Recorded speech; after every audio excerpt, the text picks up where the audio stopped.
right, let's go now to Tom Connell on standby to give us the latest breakdowns as he called the result just a little bit earlier for the Republican candidate, President-elect Donald Trump. Tom? Yeah, thanks, Peter. Well, this really hinged on, of course, we knew the blue wall. Once that first state cracked, this result was becoming obvious. Let's just take you through the state, I should say, that got on Trump right to the cusp of winning, Pennsylvania. So you can see here, this is still relatively tight. There's going to be quite a few results that will come down to 1 or 2%. So in many senses, the polls were right. But the margin is 2.9%. The issue for the Democratic Party is nearly 95% has been counted already. In other words, there's very little vote left. And this is another trend we saw as well, Peter. Last time around, with all that mail-in ballot left, it meant there could be dramatic catch-up at the end for the Democrats. This time around, look, 2.6 million last time in 2020. This is in Pennsylvania, 1.8 million. So fewer votes to catch, if you like. So that was Pennsylvania. The other state that we've just called in the past half hour or so is Wisconsin. You can see here again, 4.2% is the margin.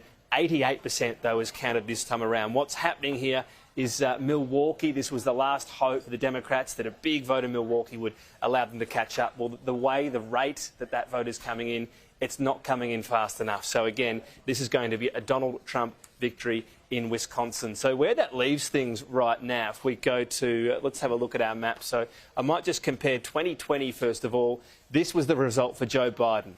He kept the blue wall intact. He even flipped Georgia. He won Arizona and Nevada. As we go to where now, this is the live count, you can see the blue wall has crumbled. Michigan looks ominous as well. Georgia's flipped, and we think very likely Arizona and Nevada could flip as well. So the other interesting thing about all of this, Peter, is the popular vote. This was the one that we thought Kamala Harris would win. Well, look at the margin now. Donald Trump more than 5 million votes ahead. Yes, there's vote to come in California, but that will only catch Kamala Harris up about 1.5 million. So Donald Trump is set to easily win the popular vote, which hasn't been done for more than 2 decades in terms of the Republicans. And when we go to those battleground states as well, let's go to states flipped, and you can see what's happened already. Georgia, Pennsylvania and Wisconsin. And look at the Electoral College votes that go with it. And that has meant Donald Trump is going to again be the President of the United States. Tom, how high do you think his tally will go? Do you think it will be greater than 280?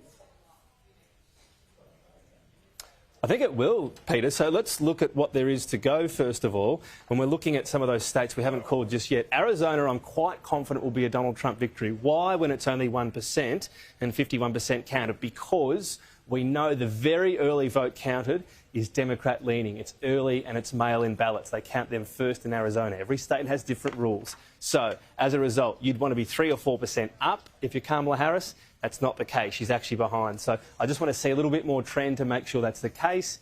We don't have a lot of oversight in terms of some of these order of votes. That is set to be, though, another Donald Trump victory in terms of this election. Nevada is the other one that's, I think right now, I'd have to say it's a real toss-up. It's a pretty small state, and the amount of vote coming in, as you can see, Donald Trump's actually increased that margin, 4.6%.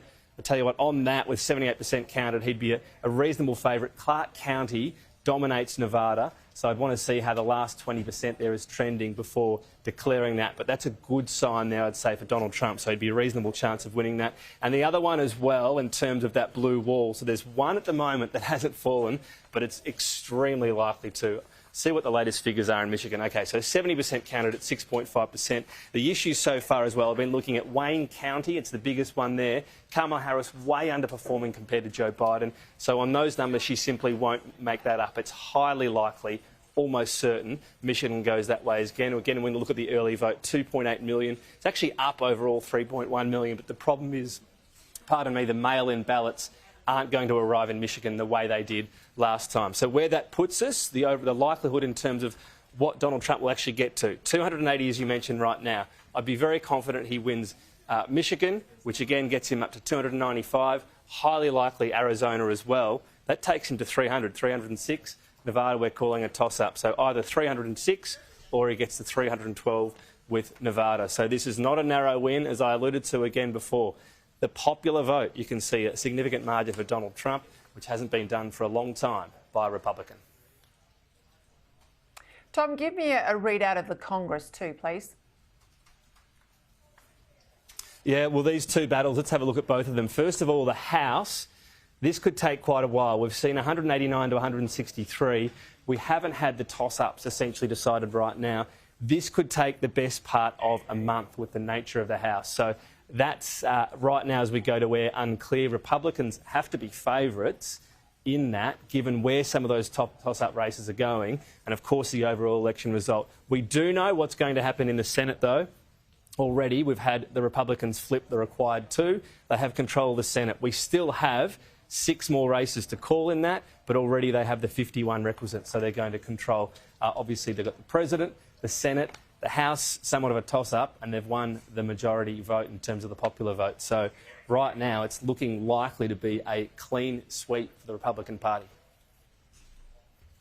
All right, we'll leave it there. Thank you, Tom Connell.